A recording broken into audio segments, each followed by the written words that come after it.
What's up, everyone? This is your host and founder, 𝐸LEah 𝐸 back with another live. This month, we are honoring our women. So, for Women's History Month, I brought on a dynamic group of founders and leaders in the tech industry to talk about their journeys, but also to help you learn the strategies that they use to scale their careers, start these lovely companies, and also break into tech.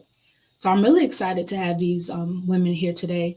There's a stigma that women don't belong in tech, or it's not enough of us in technology. So I handpicked all of these individuals that I've seen doing phenomenal work on several platforms and also within the community, and I'm really excited to bring them on. If you guys don't know anything about me, my name, of course, is 𝐸LEah 𝐸. If you are on LinkedIn, my professional name is 𝐸LEah 𝐸, but I don't go by that. So I wanted to let you guys know that the reason why I started this whole platform is because I too was a career pivoter trying to break into tech. I actually had a career of over 9 years in human resources, and I've held roles from a generalist to a recruiter to a project manager. And I was burnt out, honestly. I was burnt out. I didn't have the sob story that I wasn't working from home because I was. I didn't have the sob story that I wasn't making a good income because I was. However, mental health is the most important thing to me. And if you've ever been in my shoes, you realize that there's no amount of money that can buy your peace. So I actually left that job and that career cold turkey, and I set my sights on pursuing a role in the tech industry. And this is a nugget for everybody. The way that I actually ended up starting this platform is I just did a lot of informational interviews. I reached out to many individuals that I saw that were active online, active on LinkedIn, who may have had a similar background as myself, maybe went to the same school, same city. And I just reached out to them to ask them about their profession, their role, and how they actually broke into the industry. And some of these people, you guys, I call them silent killers because nobody knew about them, right? I just, sought them out because I seen their profiles were pretty impressive. But nobody knew about them, but they had so much information to give me. And I was like, it would be selfish of me if I just kept everything to myself and didn't share it with everyone else. So that's honestly how this platform came to be. So a lot of the individuals that I've met over the years, I brought on this platform. Many of them are now lifelong friends. Some are mentors. And you will be able to tune in every last Thursday of the month at 6:30 p.m. Eastern Time, 3:30 p.m. PST, to listen to any of the career pivoters, recruiters, founders that I'm able to bring on that are generously sharing their time and their expertise with you guys. So thank you all for tuning in, and I hope you guys enjoy the show. I'm going to go ahead and bring in our guest, but before I do that, if you guys are tuning in on YouTube especially, please like, share, and subscribe. We are trying to grow that platform. And if you're on LinkedIn or Facebook or any other platform, also share this link out with all of your peers, okay? We know that this is a holiday weekend, but you guys don't want to miss this show. And drop in the chat where you guys are tuning in from, what city and state. All right, let's go ahead and bring the ladies in.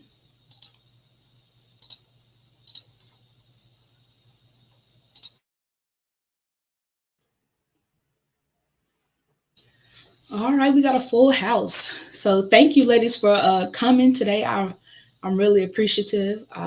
Even better that we're all a part of the BIPOC community. Very diverse group of women here. I see some comments rolling in. Let's go ahead and see where everyone is tuning in from. Okay. So UX Excellence, okay. Glad you're showing up. Thank you for coming.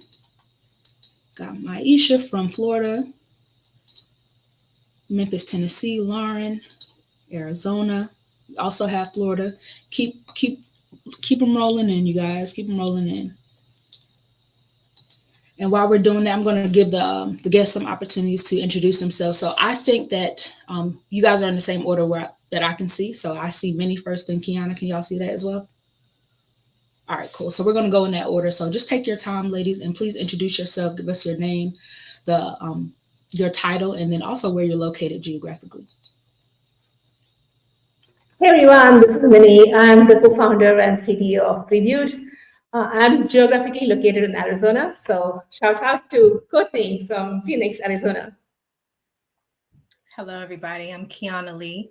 I am the co-founder and CEO of �İ𝐨𝐬, and I'm located in Philadelphia, PA. Hi, everyone. My name is Shanna Morales. I'm the founder and CEO of Trabaja, your modern day work tribe, and the curator of Diversitech, and I am in New Jersey. Hello, I am Charity McDonald. I'm the founder of Crown Institute, and I'm also located in New Jersey as well. Hello, everyone. My name is Ayana Gardner. I am located in Las Vegas, Nevada. All right. Thank you, ladies. And thank you all for tuning in. I appreciate it. We're all over right now. And I know sometimes we have individuals that are tuning in internationally. Looks like you got a fan, Ayana. So we're going to let them shout you out.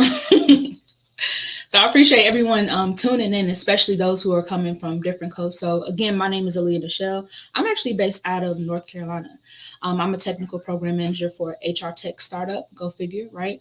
And I actually was born in New Jersey, though, Newark, New Jersey, and I was raised in the Bull City, Durham, North Carolina. So 2 hoods, but we made it out. That's all I got to say.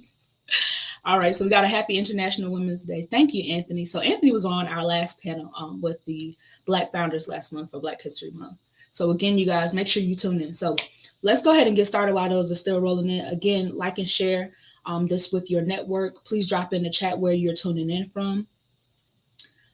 This is Damon. Okay, got it. I see it, Damon. We're going to let you fix that. But drop in the chat where you're tuning in from, city, state, and then also let us know if you are already in tech, what position are you currently holding? And if you're not in tech, what positions are you looking to pursue? So we heard a little bit about our founders and where they are from, but we didn't get a chance to learn about what profession they have or how they actually broke into the tech industry. So we're actually going to start with Minnie and hear a little bit about your journey. So Minnie, where were you before you actually broke into tech? Were you always in tech? Yeah, I have a degree in software engineering, so I was in tech. But I'm going to go back to date myself. It started in 2000 when I came to US. I'm a first generation immigrant. So when I came to US, the only thing that mattered to me was stability, right? That's all that mattered. I didn't want to get deported. So I didn't care about career. I didn't care about work-life balance. All that mattered was just a stable job. And then as time progressed and I got my work permit, I started taking more risks. And then I got into a startup, actually a small company, around 200 people. And then I really enjoyed the whole startup experience. I enjoyed the autonomy. I enjoyed the pace at which things were moving. And I was having a fun time in Seattle. Then my son was born. Again, priorities shifted. And then my focus was on what? Work-life balance, making sure there was flexibility. And I literally went on Google and I searched for like the top companies that offer work-life balance. And most of them were big corporations. So I ended up joining big corporations like Amex and later on LinkedIn. So it was, I always was very intentional about where I wanted to go at different points of my career, depending on what really mattered to me at that point of time. But I've always, at the back of my mind, I've always wanted to go back to startup because that was where I had most fun and most energy. And I knew it was just, taking up all my brain cycles. And I knew if I didn't do anything about it, then it would just continue to clog my mind. So I decided like this time it is perfect. And I've been in the industry for like over 20 years. I have been both a hiring manager as well as a job seeker. And I know firsthand how painful the entire job seeking process can be, and even the hiring process can be. There's lack of transparency. The entire process takes a long time. It's more complicated than it needs to be. So I felt like, this is an opportunity to do something about it. Like instead of just complaining, like let's be part of the solution. Let's start to do something about it. And I think over that time, I ended up meeting Brian, my co-founder, and we both connected and we shared the same values, the same vision, mission, and I think it just connected. And then I met the rest of the team, and I liked the diversity of thought, experiences, their background, and I felt like together as a whole we complement each other, and it felt like a community coming together to solve a problem that we're all passionate about. And it was like a no-brainer solution and answer. Like felt true to myself, and and here I am today, the co-founder of Previewed. Thank you for that, Minnie. I appreciate it. And I like how you just slid in those big names, Amex and LinkedIn. So tell us a little bit more about which one was your last role, honestly? Was it Amex or LinkedIn? Amex was like, I was there for 10 years. And then at that point of time, I wanted to do something different. I've always felt driven by purpose, like intrinsically motivated to do something for the betterment of society. So that's what landed me on LinkedIn. And then I still felt like I could do more. And the advantage, and I always wanted to go back to a startup. And I think at the startup stage, I feel like I can be closer to the product, be closer to the customer, get feedback quickly, and then iterate. So I'm all about experimenting, getting feedback, and improving, right? And that opportunity, it's more in the startup space than in a big corporation. Okay. So are there any synergies between your role at LinkedIn and what you do now at Preview? What are the similarities? I think the culture, I love the culture at LinkedIn. I think the culture I feel like I have a similar culture at Previewed. It's very authentic, transparent. We can be our own selves. I also like that the fact of, it's community, it focuses on community, empowering everyone to be able to get the best job that they aspire to be. And I think that is the similarity that I feel that exists between not only LinkedIn, but even with Amex. I like the culture at Amex as well. So I think wherever I've been, it has been good experience. I have to say, the only thing for me personally is I like the startup thing. So it was something that I had to do it, because otherwise I would have just, it would have been just bothering me all my career. So I think the thing that I liked about whether it is LinkedIn or Amex or even the previous companies, but there's something to learn in every opportunity. I feel like you grow, like with every interaction with any person or with the company, there's always something that you gain. You learn in some form or the other. And as long as you are growing and making progress, I think that is that's the value to look for. In any job that you do, whether it's, you want to provide value and you want to be valued, right? So it's a win-win situation. So when I work in a company, then I'm providing value, and then I also want to get some value out of that interaction. So I think that's you want to be very clear and intentional about what you're looking for in the company that you want to join. And I think having that clarity helps you. And I think that's one thing that have always mattered to me throughout my career is having that clarity on what I expect from the position and the company. I love that. And that's a great segue, Minnie. Clarity is very important. That's something that I talk about all the time. And that's honestly what can make or break your career pivot. If you don't know what you want to do and you're just reaching out to people and saying, hey, help me break into the tech industry. One, a lot of the times these individuals don't know enough about you to give you that advice. And that's such broad advice. But if you've done some research, or if you know that, hey, I have a family and I can't travel as much, so I'm looking for roles that don't require me to travel, that are that I can actually stay at home with my family, or that are remote first, or that you like to travel internationally or live internationally. You might want to look for a multinational company. So things like that, you have to identify within yourself first, before you actually try to make that pivot and transition into any role, especially within the software industry. So I'm going to go ahead and pivot over to Shannon. So Shannon is the founder of 𝐨𝐬𝐿𝐻, and I want to learn a little bit more about 𝐨𝐬𝐻, Shannon, and give us a little bit of information about what 𝐨𝐬𝐻 is and what inspired you to start that organization. Yeah, absolutely. So it's funny, 𝐨𝐬𝐻 actually started as a newsletter about 4 years ago, and it has now grown into a career mobility platform helping professionals navigate career transitions in tech and startup. Wow. And the goal is really to help professionals connect to upskilling programs, inclusive workplaces, and a tribe that supports them throughout that career journey. And so when you kind of talk about like career clarity, a lot of professionals within 𝐨𝐬𝐻 are mid-career. So they have about 5 years of work experience already, and maybe, they graduated college, they worked in a role for some time, and now they essentially are like, I want to do something else, but I don't really know what to do. I don't want to go back to college and do another 4-year degree. And so I really want to figure out where can my skills right now transfer into high demand careers right now in today's job market, in today's world. So I started 𝐨𝐬𝐻 after my own career struggles. I had a career in finance. I was working in finance for about 5 years as a single parent, and I was really trying to figure out, like, what do I want to do with my life? If anyone has been in finance before, you know that working in finance is a struggle. You have year-end budgets, you have quarterly budgets and reviews. And so sometimes I wasn't getting home until like 7, 8 o'clock at night during those, really stringent like budget and expense timeframes. And so I knew there had to be a better, work-life balance for me. Even if people don't say there's no such thing as work-life balance, you have to have some type of balance within what you're doing at work and coming home and being able to still have some type of energy to give to your family and to give to your life. So when I was looking to make that transition as a first gen, there was really not that many people in my small circle that I could, have these conversations with, how much money are you making, or what is that career that I should be considering? So I did a lot of research on my own, and I ended up going into innovation. I became an innovation manager. It wasn't that well known as it is right now, but essentially I was an entrepreneur. So an entrepreneur underneath a corporate setting. And so I was finding and scoping out different startups to bring underneath the corporations. And that to me opened up this whole new world of technology and innovation that I had never seen before.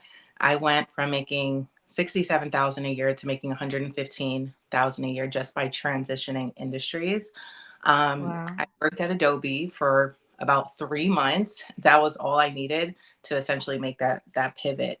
Once you have like that stamp of approval from either, a large tech company, or by doing something either in your own business or transitioning in a different function, that essentially, helps open up that world of tech for professionals.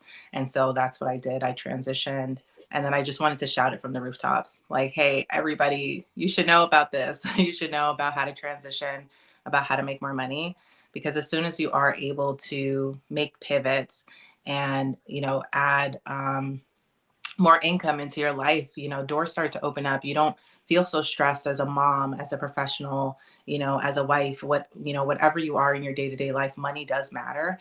And so you should have the ability to have access to, to livable wage careers that are going to help make your life that much easier and help you build that generational wealth. I definitely agree with that, Shannon. I like what she said about, money does matter, because a lot of times we're made to believe that we need to be humble, and a part of being humble, we don't really talk about salary or the importance of it. But I know a lot of you all are interested in breaking into the industry or even scaling in the industry because you're looking for that salary increase, right? So it's okay to be honest about that. And the more honest you are about that, the easier it will be for you to transition, and also not to job hop as much. So I've talked about this on previous lives about job hopping and the stigma behind it. While there's nothing necessarily wrong with that, and it's pretty common and normal within the tech industry as opposed to other industry, you do want to be a little strategic with it, right? You don't want to leave too soon, and you also don't want to stay too long, because if you stay too long, it can kind of box you into that industry or even that role. So if you find out that you don't like a role, get in and get out. Like myself, I was a solutions architect before being a technical program manager. My goal was to get out as soon as I could, honestly, and that was very difficult with the economy that we're in right now, especially with us still experiencing so many tech layoffs, and just everyone is searching and scrambling for work. But I would encourage you, don't feel like you have to be too loyal to a role. I wouldn't say necessarily an organization, but don't be too loyal to a role if you know that it's not a good fit for you. Okay. Now I have another question for you, Shannon. I know you said that you were an entrepreneur, and one of the motivations that you have for starting your company was because you're a mother, right? So what are some of the sacrifices that you actually had to make in order to start your career or start your business? Yeah, I'm just like, where do I start? I saw that question and I'm just like, so many sacrifices were made. But I am a visionary. Like that is, it's in my zodiac sign, it's in my birth chart for anybody who believes in those things. But even my personality, my Myers-Briggs is I'm a big picture thinker. So although I'm making these sacrifices right now, it's all with the thought that there's this greater vision that, I am pushing for. So as a mother of three, during that time that I was transitioning into tech, and you kind of mentioned mental health and being a part of these, corporate American work environments that nobody really prepares you for mentally, where you're essentially dealing with, politics, you're dealing with bias, you're dealing with just so many things that you're not prepared for when you graduate college. You think you're going to go to college, graduate, and then you're going to get this amazing job. You're making six-figure plus, and you're living the life of an adult that's self-sustaining. However, nobody talks about all of the issues that you're going to face mentally and how you have to prepare yourself as a professional. I was not ready. And at the same time, dealing with corporate America and then dealing with being a mom, raising three daughters was just a continuous struggle for me. And I knew I was doing an amazing job. I knew I was phenomenal. I knew I deserved, a raise and all the things. And when you see everyone else around you that don't look like you, but they're getting the raises, you start to second guess yourself. I ended up quitting that job that was making lots of money. 115,000 is a lot, for the age that I was, and just starting a new role. However, my mental health was really important. And when I left that corporate job, everyone told me I was crazy. What are you going to do? Like, how are you going to make money with three kids? And you essentially left this job. I had faith. I had faith in myself. I had faith in my vision. I had faith in the business. I ended up going on unemployment. Probably the scariest thing I did was quit the job, go on unemployment. And I had 6 months of unemployment to get me to a place in my business where we were cash positive. So think about having like this ticking time bomb of you only have 6 months to make enough money to sustain yourself, to sustain your household, and to sustain your three kids. So that was enough motivation for me. But the sacrifice was we had no Christmas that year. I couldn't afford it. So I went from making 115,000 a year. I think that year I only made 40,000 on my solo business. So a lot of things had to give, right? No Mm-hmm. presents that year, but a lot was given in terms of love and education around what is mommy doing right now and why are we missing out on other things. But honestly, that year happened to be the best Christmas that we ever had. We focused on love and on giving back to each other, and less on material things. And now every single year we do the same thing. Even it doesn't matter how much money I make in my business, every single Christmas it's the same. You get one super intentional gift, and the rest of it is just moments and experiences that we spend with each other. So, you know, whether we watch movies and have popcorn or cook each other meals, but we're giving back to each other in different ways than materialistic things, because these are just things made up by corporate America to make money. You know what I mean? We don't need to be spending thousands of dollars on our kids. You know, that's just ingrained in them at young ages. So that was a big sacrifice, was giving up on materialistic things, but it ended up benefiting us in the end. Another thing that people don't talk about when your business is growing and scaling is really trying to think about where do you put those dollars, right? And this might be going a little bit too deep into, you know, entrepreneurship, but the sacrifices that I made is sometimes thinking about putting money towards paying the people that keep the business running, and also putting the money back into the business versus paying yourself. And my financial advisor hates it when I say this, but I put the money back into other things before I put it into myself. And so that's a sacrifice. Like maybe I'm not going on those trips, vacations. Maybe I'm not spending a lot of money on getting my hair done and I'm doing it myself and my nails look like crap sometimes, and that's okay. But I'd rather invest and reinvest into Trabaja, reinvest into the people, into the community before I put that money into myself. And I'll do it any day of the week. Because I feel in my life, I'm a servant leader and my job is to give back. And that's a sacrifice that I've decided to make in life, is how do I give back? How does my life on earth make a grander impact on other people's life before, you know, myself? I am doing a little bit better in terms of just like giving myself grace and time to like recharge. But the sacrifices I make are for the greater community. And it's essentially, you know, I want my daughters to grow up in a world that's better than where I was, you know, when I graduated college. And if my company Trabaja can be a place where they can find their career, then I've done my job. So I'm super excited about that.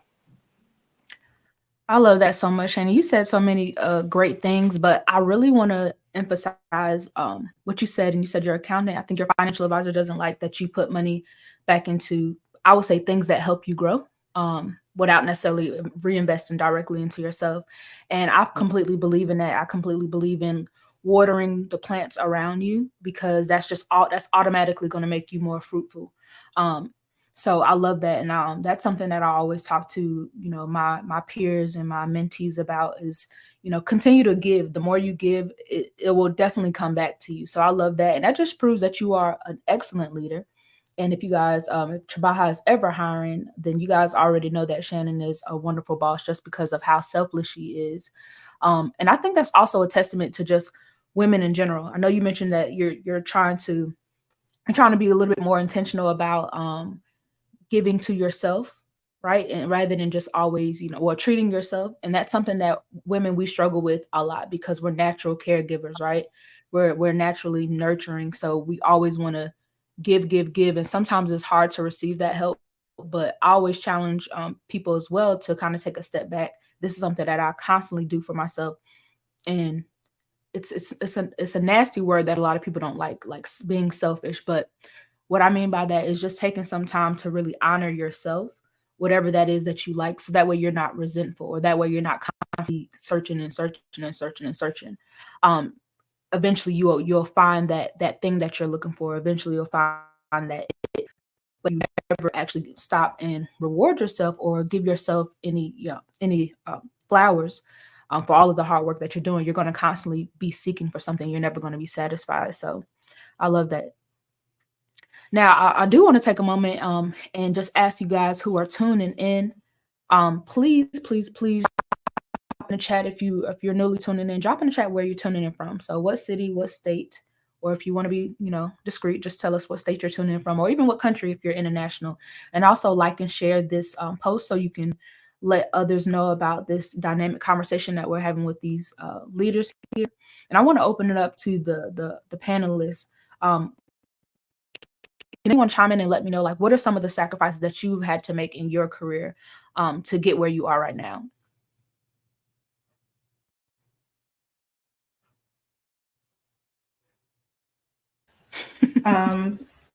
I'll go first. I would say one of the major sacrifices that I've gave lately is sleep. A lot of people think that being an entrepreneur might be an easier route, and in ways it can be, but as a person who is working a full-time job as well as launching a startup, it is a lot of work. You have to get up early, you go to bed late, you're researching, you're reaching out, and it is a true grind at times. But it's very much so worth it, especially when you stand behind what it is that you're building.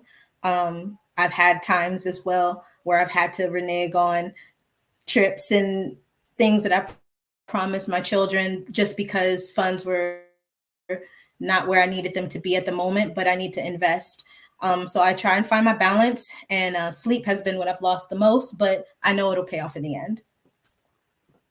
Most definitely. Most definitely. Thank you, Kiana. And since I have you on the stage, I might as well ask you a question. So can you tell us a little bit more about your company, 𝐨𝐤, what it is and what you all do? It was breaking up. Say it again. Oh, I'm sorry. I said, can you tell us a little bit about your company, 𝐨𝐤, what you all do and what it entails? Yes, so 𝐨𝐤 is an adaptive learning platform. It was born out of a small idea that kind of grew overnight, but foundationally, it came from understanding that there's a need to provide support to online learners. There was a boom of online learning that took place during it. Online learning is a $300+ billion industry, and a lot of people have been able to change careers. I am one of those people. Initially in 2021, my last position was working at Wingstop, and I found out that I had a little knack for development, and I went to a startup. I went to a boot camp, and the boot camp gave me some training on how to be a full stack developer. However, I struggled during that process. I made friends with my now co-founder. His name is Dionis Gonzalez. And about midway, I was so far behind that he helped me with all of my assignments and mock interviews. There were 81 students in that cohort. And by the time it was over, 17 people graduated. So past a few years, or a few months, I took another boot camp. I learned about being a solutions consultant, which I am now. And I was able to successfully transition into tech, finding a position that was a nice median between sales and tech. So I love this role. It's for me. But in conversation with Dio and a lot of other people, we realized online learning platforms, though they are amazing and they provide a lot of autonomy for people changing careers, there isn't much that's supporting them actually completing their courses. Right now, there's about maybe 10 to 15% of online purchasers who are completing what they've bought. So they're spending a lot of money, but a lot of people are not even completing these lessons. So our goal, what we're building, artificial intelligence that will get to know who that learner is, what their goals are, what learning type they have. I am a neurodivergent person. I learn a very particular way. I used to be ashamed to say that I was a slow learner, but in knowing who you are, I understand that I just need to understand how things work thoroughly. And once I do, I don't forget it and I thrive at it. So with 𝐨𝐤, that's what we're building out, is a platform where a career changer, a person who wants to skill up, a person who wants to just learn another skill to be safe in this crazy economy, they can come online and then they can get support with how they learn in order to get to where they're trying to go. So that is how 𝐻𝐿 came about. That is amazing. And I love what you said. I know some people may not be familiar with neurodivergency, so I'm a neurodivergent as well. And basically, neurodivergency is just a different way of thinking, a different way of your mind working, right? And the most common one that people know about is autism, but there are other ones. There's ADD, ADHD, there's anxiety, depression, which a lot of people are not really familiar with that being a neurodivergence as well, but that can be induced by trauma. So can PTSD. So you can actually be born with those things, but you can also become neurodivergent based on trauma that you've experienced. So I love that your company is really centered around that learning piece, and that's very unique. I haven't had any companies, any founders on my platform that talked about the educational aspect. And being a boot camp graduate myself, that's honestly one of the reasons why I started coaching other boot camp graduates, is because I realized that there was a disconnect. A lot of the times, and I'll spotlight myself for this one, but a lot of times with the boot camps are good. They have a lot of positives, right? So I don't talk badly about them, but they have a lot of positives because they will cut the learning curve like in half, the learning time in half for you. So it speeds up the process for you to learn a particular skill. But what a lot of these boot camps neglect to do is they don't prepare you on how to actually present your skill in front of an employer or to actually transition into a role and get a job. So I took my experience in human resources, also my experience in being able to navigate many different industries and break into the software industry myself. And I decided to start to pair that with my knowledge from the bootcamp and coach some of my peers and help them actually break into the software industry. So keep that in mind as well, because just because you go to a boot camp, you have to be very diligent on how you select these boot camps. And don't go in there expecting them to do everything, even if they offer like a mentor or they say they have a career placement service. Yes, you may be paying for those things, but you want to make sure that you're doing your due diligence and you're doing your work outside of that, so that way you ensure that you are landing these roles. Because I can tell you, there's a big difference from those of us that went to those boot camps who actually put in some work outside of the boot camps to land roles versus those who are just solely relying on the boot camps themselves to teach, or to place us in these roles. So keep that in mind as well. And I think that also speaks to Kiana's company and why they started their company. So one other question for you really quick, Kiana. You mentioned that you're a part of the education industry, but I wanted to know, like, how do you see 𝐻𝐿 fitting in with other industries? As far as, like, I know we talk about career development a lot here on my platform. So how do you guys feel like you will navigate the career development space or build within that space? We definitely have a goal to first and foremost get off the ground and work with individual learners and students. But in the future, we have an aspiration to connect with businesses who are offering trainings to their employees. We want to connect with higher learning institutions and be a tool that they can utilize as well. Even though it was kind of sprung out of me being a neurodivergent person and I learn a different way, a very particular way, everybody to a certain extent learns a unique way. And if you could not only provide training, but, provide them a very good support system so they successfully complete that training, it's even better. So if you're providing HR trainings, if you're providing internal training so people can move up in their positions. If you are a college and you have courses, they use things like Canvas, which is a platform, Brightspace, which is another college platform. But if you're providing work to them and there's no immediate support, you have to put your question in a chat and then the teacher has to get back to you within 24 hours, but maybe you're finishing your work, it's 10:49 at night, your work is due at midnight. That's a hard place to be. And I've also utilized, I'm in college myself right now for programming, and I have utilized my platform and the ability to just reach out to AI and ask, why does this do what it what it's doing. I need to understand why this works the way that it does. And that way I now understand fundamentally what I'm doing and I can move forward. It's been an amazing process. So that is our goal, is to be able to integrate with companies who have internal lessons for their students or employees in colleges as well. So that's where we're aiming for in the future.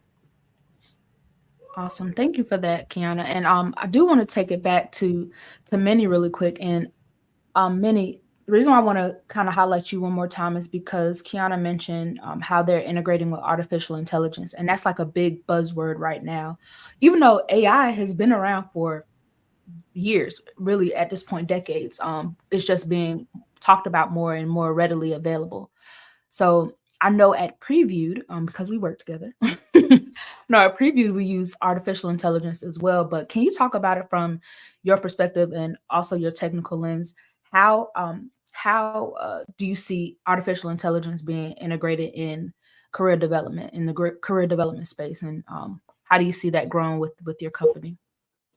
So I think so the way we are using Previewed is really AI in Previewed is for matchmaking, not only matchmaking, even self-discovery. Right? So the intention, the vision is that when you come into the platform, you want to be able to figure out what your skills are, and align your skills to your personal aspirations, and make sure that that's a good fit with what is the demand in the market. Right? So if you're able to figure out what your intrinsic skills are, what your talent is, what your aspirations are, and how it matches with the market demand, then that puts you up in a better position to find the job that you are aspiring to find, right? And if we get all that information from you, and then we find out what the market is looking for, and we want to use AI to make a perfect match, then the probability of you being happy in the job and the probability of the employer being happy with the value you provide is higher. So the ultimate goal is to give you a preview into what the job looks like, so that you can actually have an immersive experience of what it feels like to be in that space. Look at it, see if it's something that you resonate with, it's something that you can see yourself as that role, like see yourself as a teacher or a doctor or a nurse or a software engineer. And if that's something that aligns with your skill set, with your personal aspirations, and you feel, and you can also look at the culture of that of the organization, and if the values match, then the intent is that for you to be able to work in a place that you can thrive. Like ultimately, reduce the hopping that you have to do from company to company to figure out if it's a good fit, right? And that's the goal, right? So it's just self-discovery, finding out what your talents are, and then finding out a perfect match. Hopefully that is like more long term, and then come back to the platform to figure out, like, I'm ready to make a pivot, or I'm ready to try something new. What are the gaps that are there in my skill set right now, and how can I upskill to bridge those gaps, right? So we want to provide a platform where you can, it's like a career application platform where you can kind of be there, figure out for yourself the best path, and choose the paths that resonate most with you at that point of time in your career. Like I mentioned, if at this point of time you're looking for stability, then you can find that job. If you're looking for growth, you can find that. If you're looking for more autonomy, you should be able to find that. So kind of the intent is to find a perfect match for yourself. And I think it's not really based on just the past experience. It's based on the skills that you have right now. So it's not so much looking at what degree you had or what you did in the past, but right now what your skill set is and what your desire is, and match that to the demands of the market. I think that actually sounds. To go back to the first question about how AI is making it easy. Yes, AI has been there for a lot of years. Like I think even 20 plus years. I did my internship in AI. So it's been there for a long time. The good thing about right now is I think the accessibility of AI. You have it's the interface is what has changed. It's so easy to ask AI any question and tells you using natural language in a way that you can understand, right? So I think that accessibility to AI is something that is making it easier for everyone. And I think it's a good time to be in tech because the speed at which you can learn is much quicker now because of AI. I agree with that. And I know a lot of people depend on artificial intelligence to teach them everything or to do everything for them. But I always want to encourage people to use AI as an assistant, right? It's not there to do everything for you. It's there to assist you to be more efficient. That's really what it is. It's an efficiency tool. So if you are a researcher, then it helps you, find or fine tune your ideas, especially for those of us who are writers. I use artificial intelligence quite often because I try to figure out how to word my ideas, or I brainstorm. I use it as basically a mastermind coach to help me brainstorm on different ideas I have and streamline it. So that's one of the ways I use it. And also being a technical program manager, I use it quite often because the things that would take me a long time to do, like to build out my project plans, or to even build out my RACI charts, I can say, okay, here's all of my information. Here's what I'm trying to do. And can you put this together for me? So as long as you have the information, the artificial intelligence and the chat box can actually help you be a lot more efficient in producing that deliverable a lot quicker. So I definitely agree with that.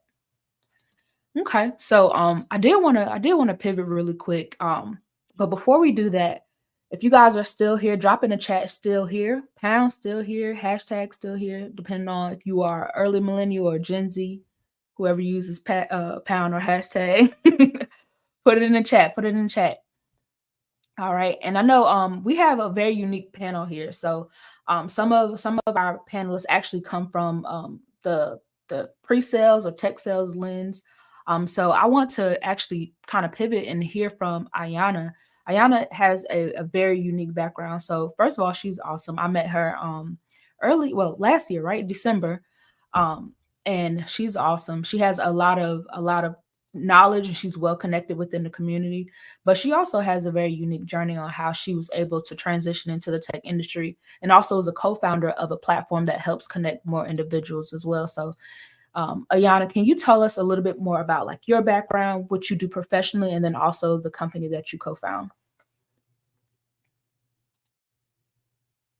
Yeah, definitely. So first of all, thank you for putting this together. I may have been looking forward to this ever since you invited me. So I'm excited to be here with all of these phenomenal women. So a little bit about my background. I started selling internet and cable and phone services with Cox Communications. I was doing it on the residential side. So if you ever called in from a new apartment or a new house and you need to set up your internet, you probably talk to me or someone like me. The funny thing is, I didn't consider that to be tech. I just thought I was in a call center getting commission. And it wasn't until later that I realized that it was tech, because name one, platform or app that you can use without internet. There's not very many. So you need Wi-Fi to run every single piece of technology that we can think of. So I started on the residential side, and then I moved up to the business side. So now I'm selling internet and phone and cable to commercial businesses. So this is your nail shops, your pizza parlors, your medical offices. Everybody needs, technology and internet. So from there, I was able to, be at the top of the ranks, as you call it. And I was tapped on the shoulder to start selling cybersecurity, cloud infrastructure, things of that nature. So when I got over there, that's when I really felt like, oh, I think I am in tech, because a lot of that technology that I was selling was fairly complex, and I had to know enough to be dangerous to sell it to these customers. And that was also B2B, so I was selling it to businesses. So that's kind of my career journey. And then kind of to let you guys know how I got into the Breaking to Tech community, my husband and we frequented a lot of music festivals, and that was kind of like our favorite pastime to do, especially if some of our favorite artists were going to be in town or nearby. I'm in Las Vegas, so if they were in LA, that's a 30-minute flight. So we would, bounce around a lot and go to a lot of festivals. So that was really fun, and that was kind of our thing that we did together. But then obviously with the pandemic, everything shut down, no more festivals. And once things started to pick back up, we saw this ad for Afrotech. And this was in 2022. So this is about 2 years after, things were really scary during the pandemic. And we're like, oh, let's check it out. Like, it's kind of like a festival, but it'll be tech and there'll be Black people, so that'll be fun. So we went there. Afrotech was in Austin 2022, and we loved it. Like, we had the time of our lives. And if you could believe it, we had almost more fun than we did at festivals. I'm talking festivals with like T-Pain, Travis Scott, like all of the really cool and fun artists. We had a great time, but Afrotech was different because not only are we vibing and making friends and networking, but we're also like potentially getting opportunities. Like, I met recruiters from Palo Alto and Facebook and all these really big companies. I was like, oh, wow, this is like a whole new world. Like, we need to start doing this more. Like, this is our new thing. So after Afrotech, we went to another conference. I can't remember the name of it right now, but we started to just like seek it out. We're just like, okay, well, when's the next one, or where's the next one? And we started to essentially compile a list of, Black tech conferences. And we ran the gamut from networking events to full-on conferences. So all of it was, up for game for us. And so we started compiling this list, and we put it on a website because it was just easier to access. This was actually my husband's idea, and it kind of became a thing. So it started off for us, but now that is how we founded Black Tech Global. So that is where we have a comprehensive list of all things Black Tech, from mixers, conferences, and Shannon's event is on there for Diversitech. It's happening in May. So it's a really good list if you're looking to break into tech and you're looking to find, community, you're looking to network. It's a great resource for you. And the funny part is that a lot of times we will be in someone else's city and we'll tell them about an event that they didn't know about. So there could be stuff happening in your backyard that you have no idea about it. But we work on it pretty much every day. I'll scrub Instagram and he'll scrub like LinkedIn and Eventbrite, and we'll both usually add 2 or 3 events a day. So there's always something going on. And we specifically put global because there are events happening in Africa, in, London, all the way to, Canada. So no matter where you are, there's a Black Tech event happening. And I think it's really powerful because, everybody knows there's a pullback on DEI right now. And it's really cool to see that there's still events happening to kind of combat that. So regardless of what Congress says or, what ruling they came out with, there's still communities out there to help you. I've met so many people that have helped me in my career. It's a really great way to just network, find friends. Like 𝐸LEah said, she and I met last year, and she's near and dear to my heart just from that one meeting. Like, it's something special that happens, in real life. So that's kind of the story of how our business took place. It is very new, but the website is completely free. It's a free resource. And we just might, maybe one day host our own event because we've been to so many. We've kind of been picking up, oh, this we love, these are the things we like, and these are the things we don't like. So we think we could maybe put on a pretty good event because of our experience, but we've probably been to maybe 20, 25, from networking events to mixers to conferences. It's gotten pretty crazy, but it's been so fun. I love that. I love that so much. I definitely appreciate the shout out. Like, we definitely only met once, but anywhere Ayana went, I was like, where's Ayana? Like, I met her husband first, but I'm like, I want to hang out with her. So I love that. And I agree with that. I love festivals. Like, I'm a big music head. So I agree with that as well. And I've been to a lot of festivals. So I live out here in North Carolina. For any of you who are in North Carolina or even frequent, if you've ever been to like the Dreamville Festival or anything like that, or I think it's in the DC area, like the Broccoli Fest, all those things. I usually go to all of those, but I completely agree. It's different when you're around professionals that look like you and they resonate with you, and you all are there to thrive. Like, that's where you actually find your people. And then yes, we do also incorporate our culture, which is music and dance, which is a part of a lot of our cultures within the BIPOC diaspora. But I think it's awesome what they're doing. And that list, you guys, if you're not familiar with that website, you'll literally go to blacktechglobal.com. Keep that in your back pocket, pin it, share with friends, family. I don't know if you want to tell who your husband is, but her husband are very well connected within the community. So anything that they put out, you can trust that it's going to be solid.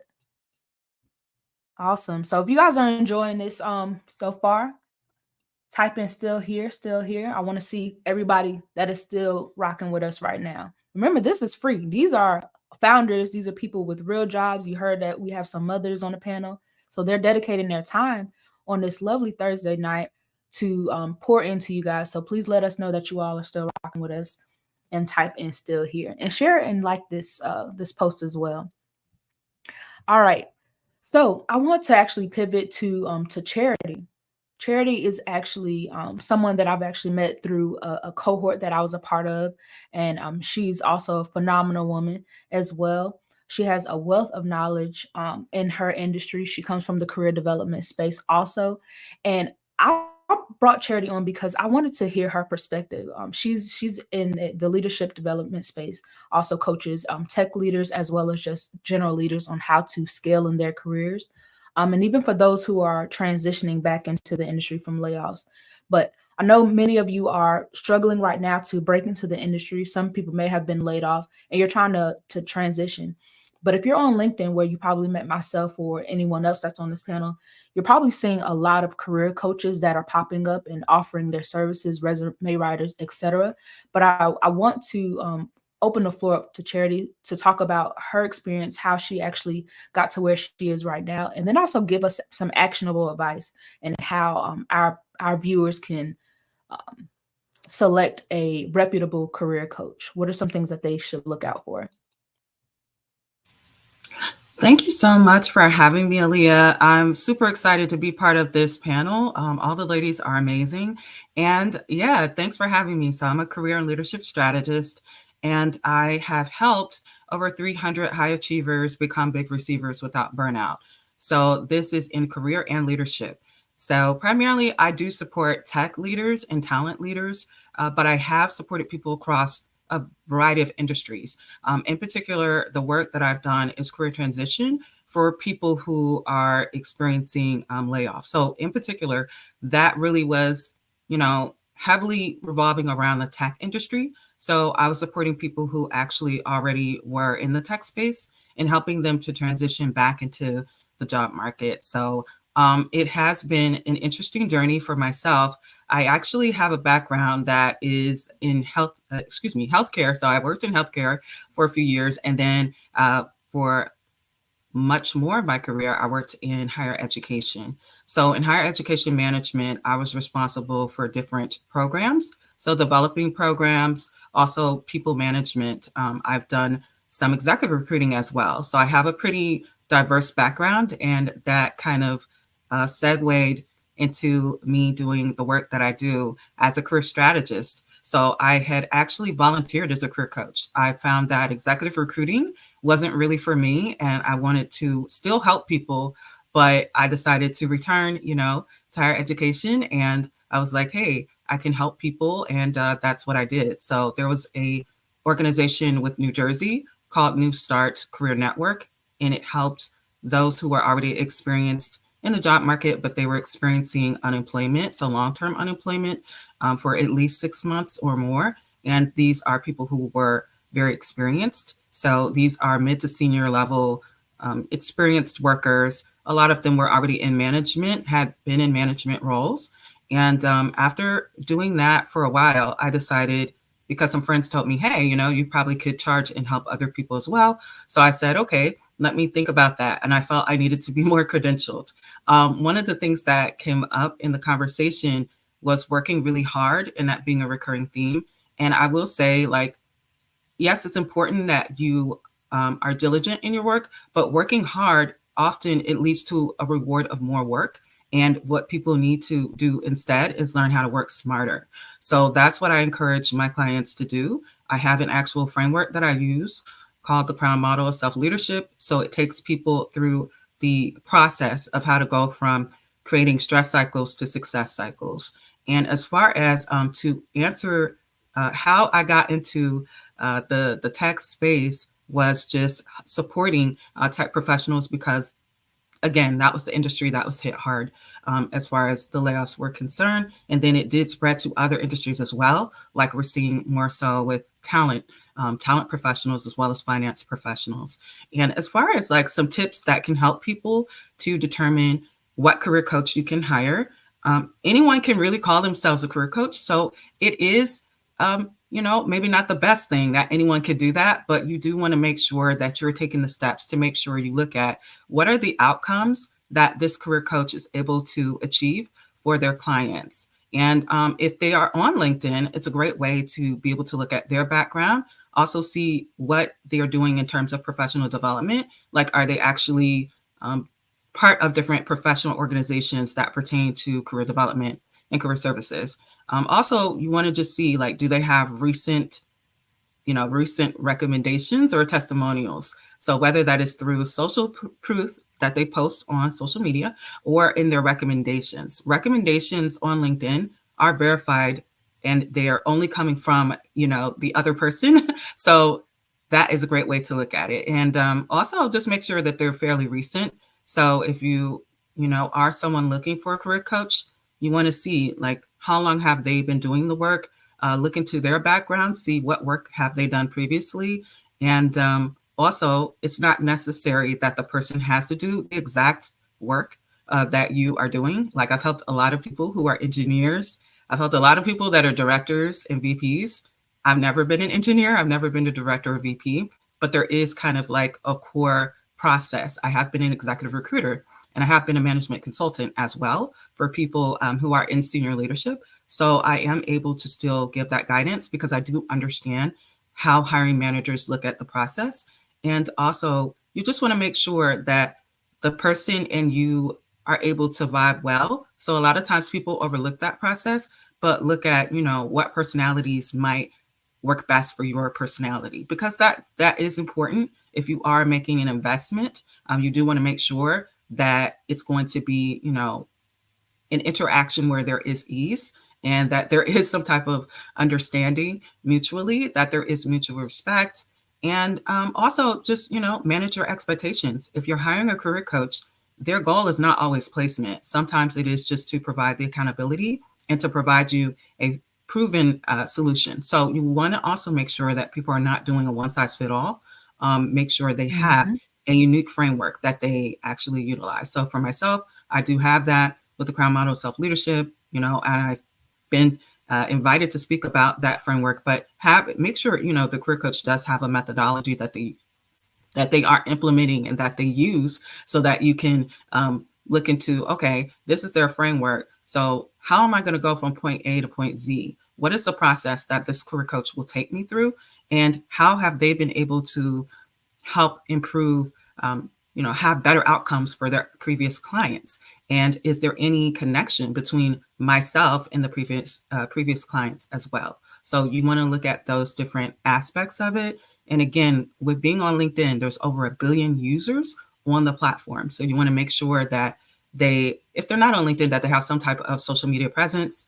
I don't think it's necessary to hire someone just because they have a lot of followers. I've hired a couple of coaches and I did not go by their following. I went by the outcomes they were able to provide for their clients. So you just want to keep that in mind.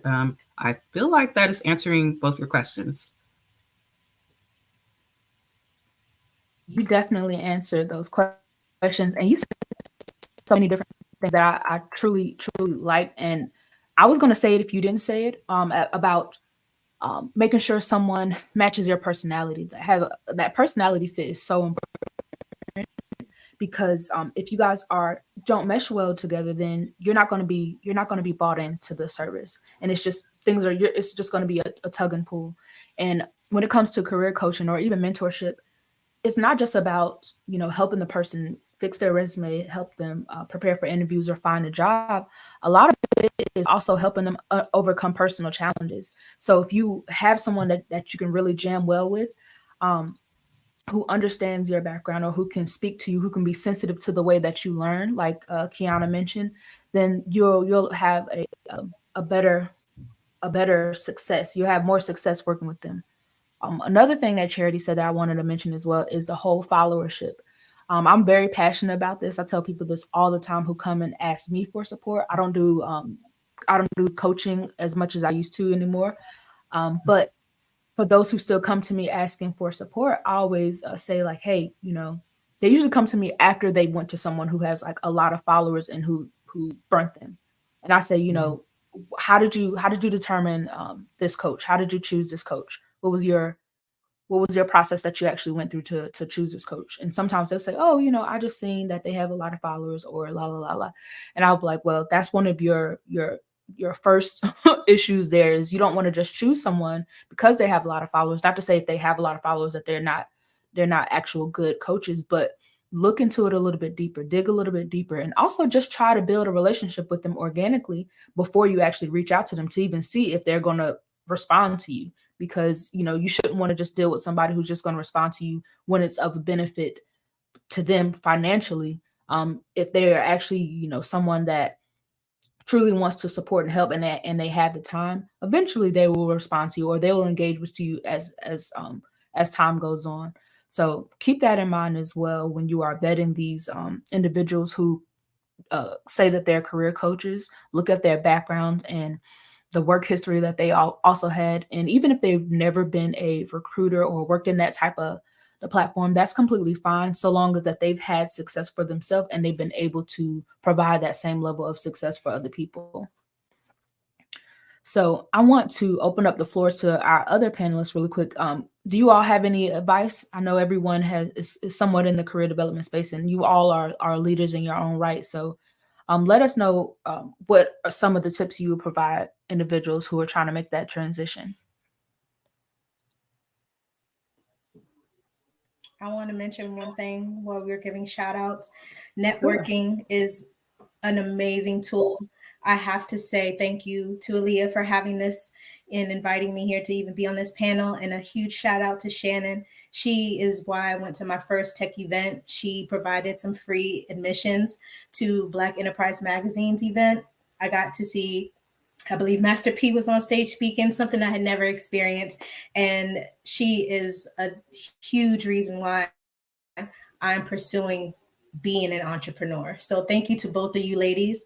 Anybody who is out there, we've said it a couple of times on this panel, but get on LinkedIn if you're not, reach out to people, be organic, and build relationships, because we're helping each other grow. It's a nice community. It's a great atmosphere. And that's my tip for you guys. I love that. And I have a segue for that as well, but open up the floor to anyone else who wants to answer that question before we do that. I will just thank you so much, Kiana. I really appreciate that. I will say, and I know everyone preaches the gospel of transferable skills, but I'm gonna say it again: transferable skills.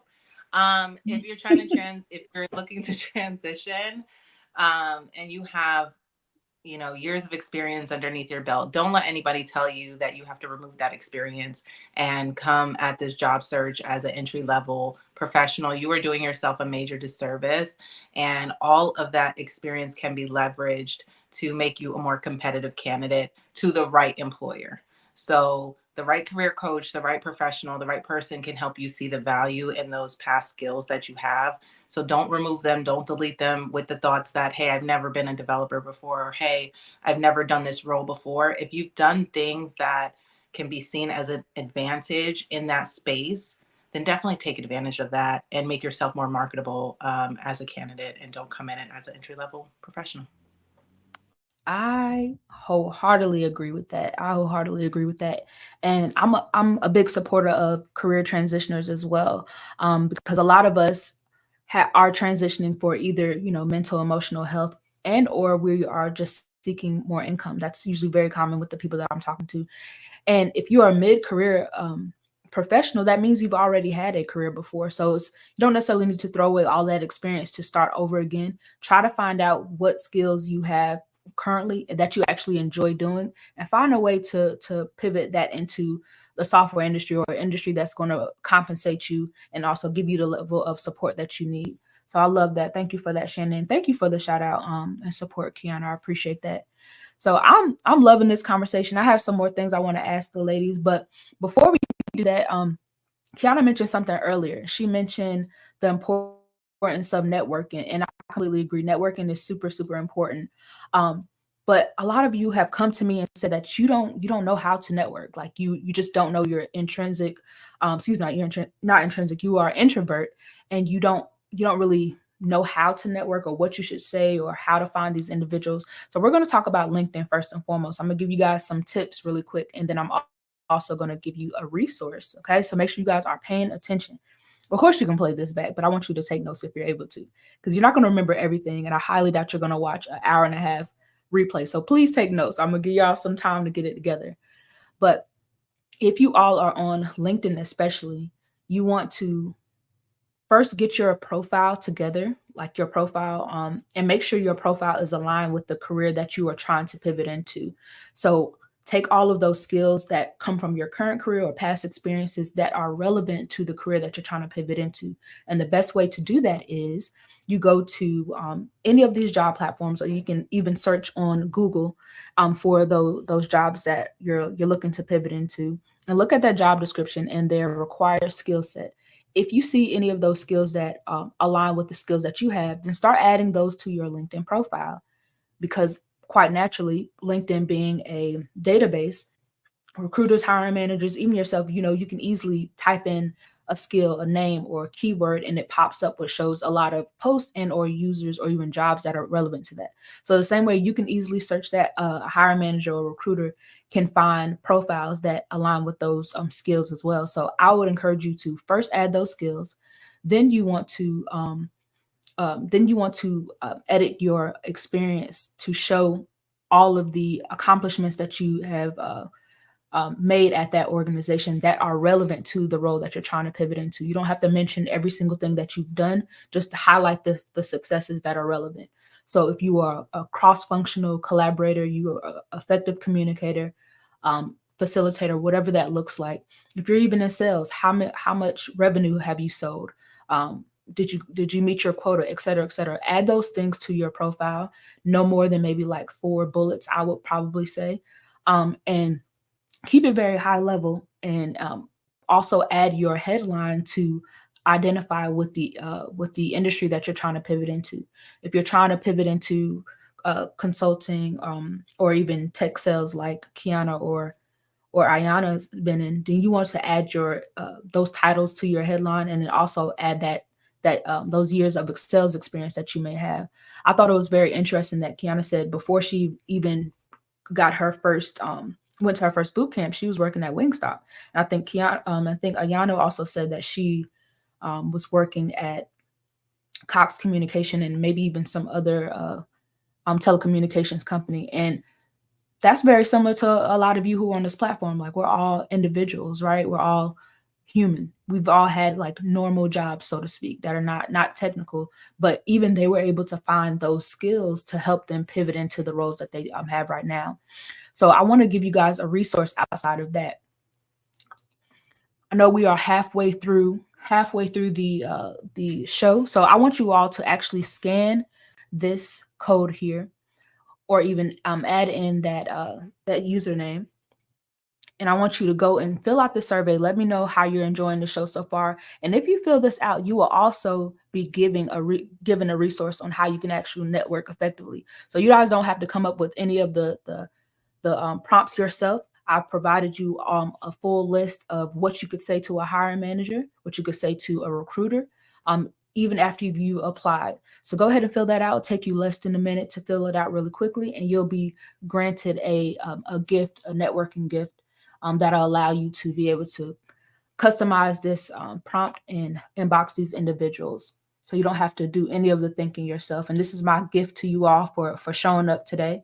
And I truly appreciate this feedback. This allows me to know how you guys are enjoying the show, and also how to improve as time goes along. So take some time to do that for me. And also, if you are just now joining, let us know if you're already in the tech industry, what role you currently have. If you're not in the tech industry, what role are you pursuing? And then also start to type in the chat like what your favorite tip of the day has been so far, tip of the night for some.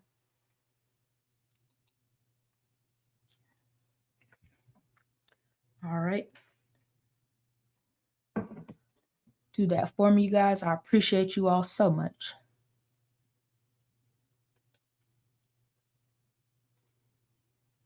And ladies, we can still hear you all as well. So if you all have any tips while they're filling out the survey, I do have one tip.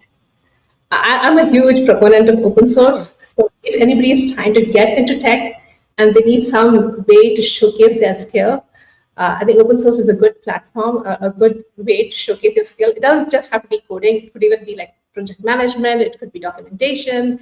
The advantage of doing that is, like, first of all, you become part of the tech community, and you can have people who are already in tech vouch for your work, because you can contribute to like coding, or you can contribute to design or UX, or you can contribute to even just project management or even sales. So that by default gets you into the tech community where they can be your advocate, and you can even create your own personal projects and showcase those. So it becomes easier for people to understand that you don't need to have a degree, but you have your proof of work, and that gives an opportunity for to get into tech.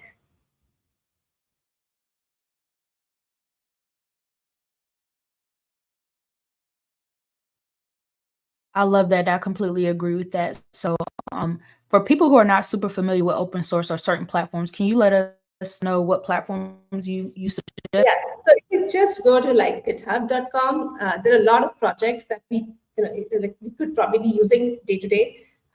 If you're an engineer, you probably use maybe like React or Node, or even some of the open source large language models, like that are used for AI, right? So you can go to that. You can go to github.com and see all the open source projects, something that you resonate with. Like if you want to become a front end developer, then you can go and look at all the front end developer open source project. Go and contribute to Node or React, which one you're interested in. If you want to be like a data scientist, you can go to look at all the Python data science projects and then contribute to those. And there are a lot of issues that stays good for first-time contribution. So you can even sort on that. And the community is really, really helpful. So there is like this women's only community, that can, if you feel, you want to go there and contribute because you feel like you're not comfortable going to a product community. So there's a lot of support. The community is very helpful. Reach out to me if you need any help, or if you want to get started. I can connect you to different projects, opportunities. And I think that's something that I think people don't leverage enough, because it's easy to just contribute, and then you can just, and the impact is huge, right? You can say, I contributed in documentation to this particular open source code, which is being used by millions of people, and that looks really good on your resume, because you can say like how your work actually impacted somebody else, right? And impacted the scale. So I think that's something good if you're trying to get into tech and you're new into tech and you want to show that you have experience. That's one of the ways to build credibility. Thank you so much. So I think I've given you all enough time to fill that out, and I appreciate everyone who's filled that out. Again, that's going to give you guys a full list of prompts that you can send, messages you can send to hiring managers, recruiters on LinkedIn, or any other platform for that matter, even if you find their email addresses. And I suggest going to hunter.ai or IO. You can find a lot of email addresses for different people at major companies. So it's another gem for you guys there. So thank you all again for filling out that survey. I appreciate you. So let's go ahead and continue. I want to open up the floor to the entire panel. So again, this is Women's Month, and we are really here to not only shed light on all of the phenomenal things that we're doing as women in the industry, but also be realistic about some of the challenges that we may have faced with trying to scale within the industry or even breaking into the industry. So I really want to open up the floor to the entire panel. But first, I want to ask this question of Charity, simply because I know you are not only a career coach, but you're dealing directly with leaders who may not always be forthcoming online about all of the struggles that they're going through, or they might not even share those things with their family and friends. But as a career coach, I know that you hear firsthand some of the adversities that they are going through personally and how that affects them in their professional world. Also know that you have went through some adversities yourself. So what are some tips that you can provide individuals on how to overcome those adversities to better propel their careers? Yeah, that is an excellent question, 𝐿Eah. And yeah, this is a topic that it does come up. I will say a lot of the work that is done, even though I'm a career strategist and leadership strategist, a lot of the work is really around mindset. So my whole thing is about helping people to turn their obstacles into opportunities. And a lot of times with very high achievers, people who do very well, there are tech leaders who do very well. And I do find a lot of times, more often than not, they tend to sometimes have a struggle with articulating their value. And, transparently, this was an area where I also had a struggle as well. So it was something that was familiar to me, and I was able to support them with that.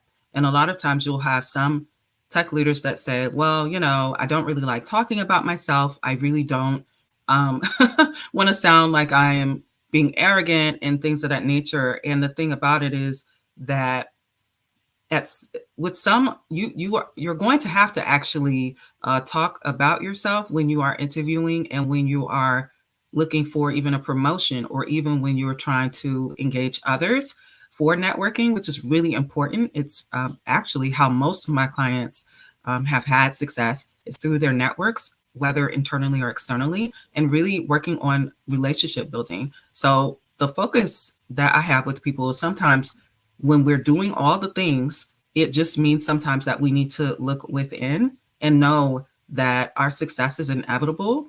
And also to know that when we're receiving a no can be reframed as, a next option, that there are other opportunities that can present themselves, and to be resilient, because life is going to present us with challenges, and it is going to be, not easy in every situation, right? But things don't have to be as contrite as we think either. So it's important to just make sure that our mindset is in the right place, that we have a growth mindset. And when we're thinking, we have to think about our thoughts. Are our thoughts aligned with our desired outcomes? And if the answer is no, or we're not sure, this is where we need to go back to the drawing board and look at, okay, let's clarify and connect the dots between where do my thoughts need to be? Who do I need to be in order to know that success is inevitable? Because it's one thing to say that, and it's a completely new thing to actually embody and be that and show up with leadership presence, and knowing that you are in fact worthy of the opportunities that you desire. And, another issue could just be identifying yourself very closely with your title, and not so much, who you are within. If someone could just take something away from you, now that has you in a position where you are struggling with your self-worth. And one of the key elements that I always highlight is self-leadership. And self-leadership is your ability to inspire, influence, and control your personal and professional success. So it's important how we show up for ourselves. Who are we to lead others if we cannot lead ourselves? And it's so important to really cultivate that self-leadership. So making sure our mindset that is a growth mindset, not a fixed mindset, especially if we talk about transition, because transition is not going to be this super easy thing. Sometimes there are opportunities that can be presented to us, but we're still going to have to rise up and be dedicated to that lifelong learning, right? And upskilling, reskilling in some cases, and knowing how to reframe certain instances so that we can be more productive in our journey forward. Wow, you said, who are we? How can we lead others how can we be leaders if we can't lead others? So I really resonate with that. That is a gem right there. You said so many great things. I want to open up the floor to the rest of the panel and ask you all the same thing. How have you been able to overcome some of these adversities, being a woman in tech specifically?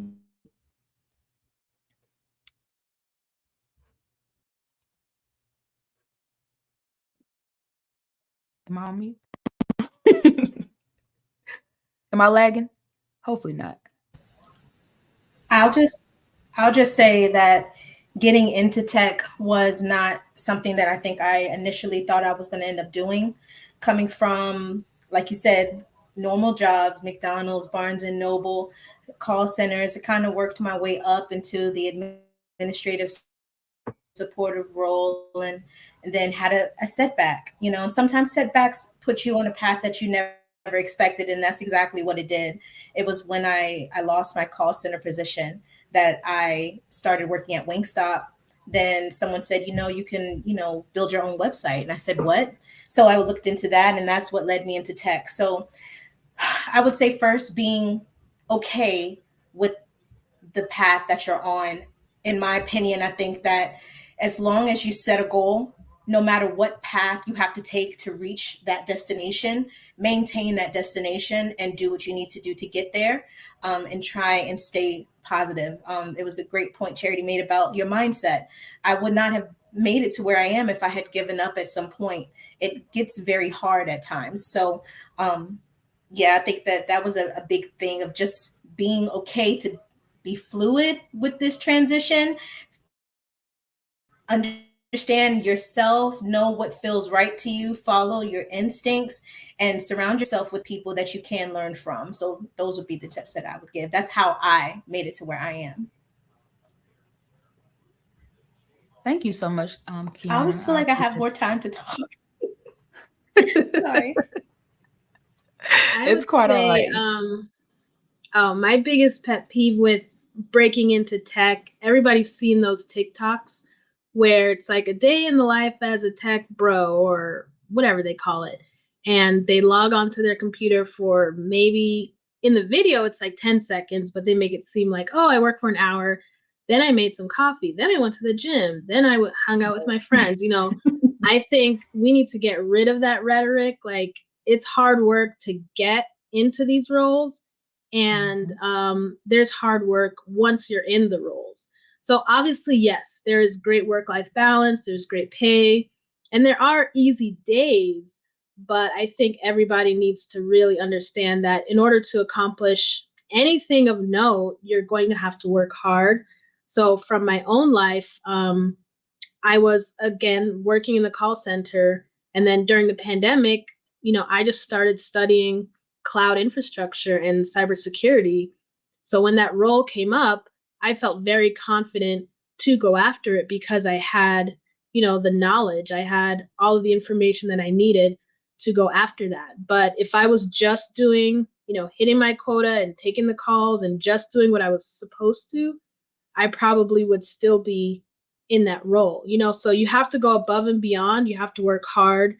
And like some of the other panelists said, you have to have clarity about where you're trying to go, and then just do everything you can to get there. So it's easier said than done, but I definitely think get rid of the just being in tech is just easy money, kick up your feet, and you can make six figures. There's days like that, but that's not the whole career. Man, I agree with that so much. For the longest, I didn't want to call myself a creator because of that. Because I'm like, I'm not a creator. I'm not like a influencer or whatever you call that, because I don't resonate with that. And that grinds my gears. So earlier, Shannon was talking about that it was something was a part of her zodiac sign. And we'll get into what your zodiac sign is in a moment, Shannon, if you're willing to share with us. But I feel like it's a part of my personality and my zodiac as well. I struggle with dishonesty, which is a good thing, very good thing, but it also can be a bad thing depending on who you're talking to or who I'm talking to. So with that, it's hard for me to like sugarcoat stuff, right? And I didn't really want to be considered a creator for a very long time because I seen how people were putting that same content out there, like, oh, this is a day in the life of, at the time I was a solutions architect.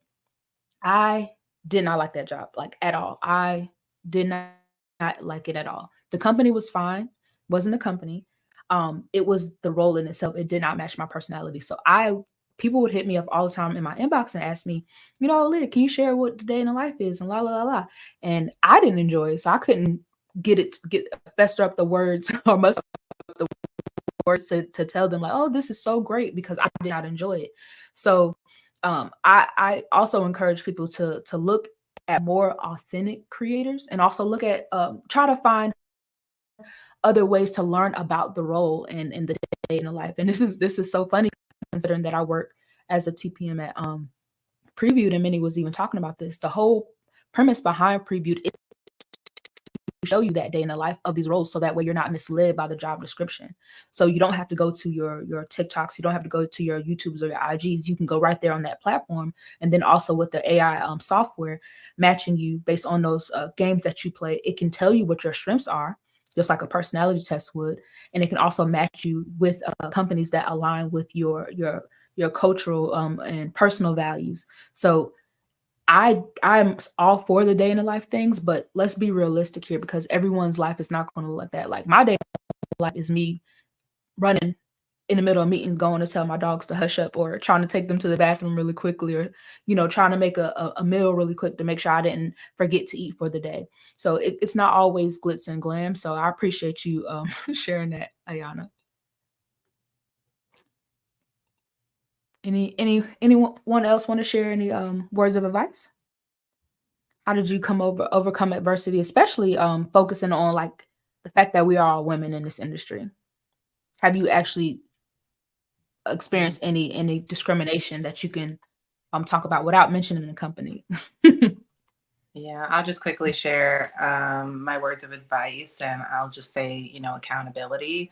Um, Especially, sometimes being, I don't know how this is going to come across, but I'm going to say it anyway, because I'm always known to be super transparent. Being professionals of color or identifying as women, we sometimes like find ourselves, blaming others, or sometimes playing the victim role when we don't get something that we are expecting, right? And so I always like to talk about accountability. At the end of the day, the world is what it is, and we can't change everything around us, but what we can change is how it affects us, and how hard or how much we're willing to work to get that thing that we want. And so I always talk about, if this is what you really want, you're going to put in that effort to get it. And sometimes we all know that we have to work 10 times harder than other professionals to get to that next level, or that next milestone in life. And that's just, it is what it is. So we can't sit here and say, well, we should have gotten this thing. It's like, you have to put in the work in order to see the result. And so I always just talk about accountability, holding yourself accountable. I am the only child. And so I just have this, like, it's just me and that's it. I have that spirit already, just because it's only me and my family. But when I see other professionals having like almost like this entitlement, like, I put in the work so I deserve it. The world just doesn't work that way. And so we have to set realistic expectations about the world, about the way that things work. And we have to understand that if this door is not open, no problem, next, move on to somewhere else, move on to another place that is willing to value you and what you bring to the table. And don't just kind of stay stuck on this one thing, thinking that you should have gotten it and you didn't. It's okay, because there's other places that are going to value who you are and what you bring to that table. So just wanted to say that. As hard, tough love as it is, that's how I am. I'm a mom. So hope you receive it. And that's my advice. I appreciate that, Shannon. I'm very much the same way. So a lot of people who follow this platform, they're familiar with that. So I think they'll receive it. But while I still have you on the spotlight, I wanted you to leave us with one word of advice, as far as like, what is your life philosophy? What can you leave with our viewers? My life philosophy. Honestly, like, my life, and like, it's just go hard or go home. Like, I am someone who believes in that. I don't want to regret anything in life, right? We all understand that things are going to be hard, but could I live with the fact that I didn't try and do this thing, or would I rather live with the regret that I could have tried and I just didn't? So for me, it's all about, I'm going to put everything I have, all the effort, all the vision, all of the ambition and grit and grind into this life right now. I'm not going to wait because, I only have this one life and that's it. You know what I'm saying? So whenever I think about something and I have an idea and I'm like, okay, well, that's a good idea, but it's hard and it seems very unattainable. But then I'm like, why am I setting myself up for failure with this mindset that I can't do it? Somebody else has done it. There's people out there making billions of dollars. Why can't it be me? Why can't it be Shannon? Why can't it be someone else? Why can't it be my kids? Why can't it be my family? Right. And so my mindset is always about growth mindset. It's always about that next thing, that next vision, that next goal, that next milestone. Okay, we built Trabaja. Now what's next? We did Diversitech. What's next after that? It's like continuous growth and never staying stagnant or complacent in where we are right now, but always looking to the future and how can we better ourselves and continuously improve. So my motto is always like, go hard or go home. Like, this is my only life and I'm going to put everything I have into this one life. So. Love that. And Shannon, how can our viewers get in touch with you and learn more about Trabaja? You can reach me on LinkedIn at Shannon Morales. And you can search Trabaja as well. You can join Trabaja absolutely free at trabaja.co. And yeah, come join the tribe, come hang out with us, come navigate difficult career transitions. Thank you so much, Shannon. So we're about to wrap up, you guys. Hold on, because we have some announcements towards the end, but I want to open up the floor to the rest of the guests. Hopefully you all thought about your life philosophy, because I'm about to ask you it next. So anyone who would like to join and pop in next, please unmute yourselves and give us your life philosophy, please. So my life philosophy has always been be true to yourself. That's one. And the second thing is, for me, it's always been about my health, my family, and then everything else. As long as I'm healthy, physically, mentally, emotionally, spiritually, whatever, and then my family is good, then I have the energy and the focus to do good work and be more productive. It's always grounded me to be true to myself and then have my priorities in order. Love that, Minnie. And how can people get in touch with you as well and learn more about Preview?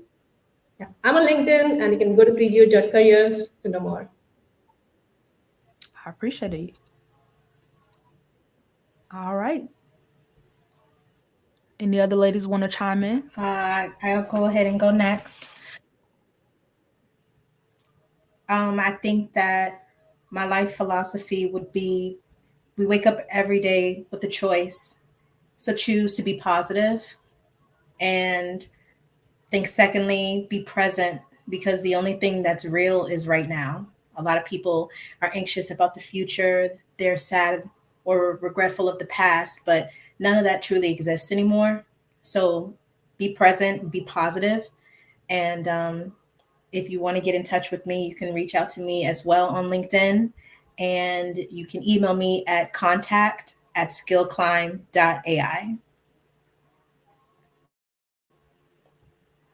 Thank you so much, Kiana. Charity or Ayana? So I'll go. There are a couple of things. So as different ones we're talking, I would say that, the present is a gift. So cherish it. I know a lot of times for myself, I was very future oriented and I still am, but it's important to be present. So I would say the core is, respect the present as a gift, because our lives are just a vapor. So be present and be intentional in what you do. And also, you cannot lead others until you effectively lead yourself. And the way to connect with me is through LinkedIn. I am someone that creates content pretty consistently. So just follow me on LinkedIn, and that is the best way to get in contact with me. Thank you. And last but not least, Ayana. So I'm going to tell a short story, if you don't mind. So I saw this on Instagram, and it was a principal. There was a bunch of kindergartners, and he gave them balloons. And he said, hey, everybody write your greatest wish on a balloon. And then he said, everybody throw the balloon into the school hallway. And then once everybody did, there's like hundreds of balloons. He's like, okay, now go find your balloon. So after about 5 minutes, nobody could find their balloon. So he said, okay, let's switch it up a little bit. Just grab the first balloon that's in front of you and then bring that to the person, like whoever's name is on it, bring that to that person. And within 60 seconds, everybody had their balloon. So the moral of the story is that if you help others find what they are seeking, it'll actually get you closer to what you're seeking. So I guess that's my life philosophy. I'm always trying to help people. Me and my husband are big on connecting people, finding out what they need. And even if I can't help them in that very moment, if I know what they need, maybe a week from now, a month from now, a year from now, I'll meet somebody that might be able to help them, or maybe I'll be in a position to help them. And because I know what they need, I'll go out of my way to do that. So I think that's a really great way to live your life, just always trying to be of service to others. And obviously you want to do it in a way where, you're not giving away too much. You still want to, preserve yourself and fill your own cup. But yeah, I think it's just a great way to move throughout the world and be a light, really, and then just help other people. And you'll be surprised how much you rise in the work of doing that. Come on, somebody. I love it. Can you tell us how we can get in touch with you and also learn more about your organization? Oh yeah, so I'm on LinkedIn, Ayana Gardner. I'm very responsive in my DMs. Happy to share my calendar if you guys want to chat. And if you happen to be in Las Vegas, I'm down to meet in person as well. And then from blacktechglobal.com, I'm going to a lot of those events. I think the next one is Shannon's event in Philly. So if you're going to that event, I'll definitely be around. And blacktechglobal.com.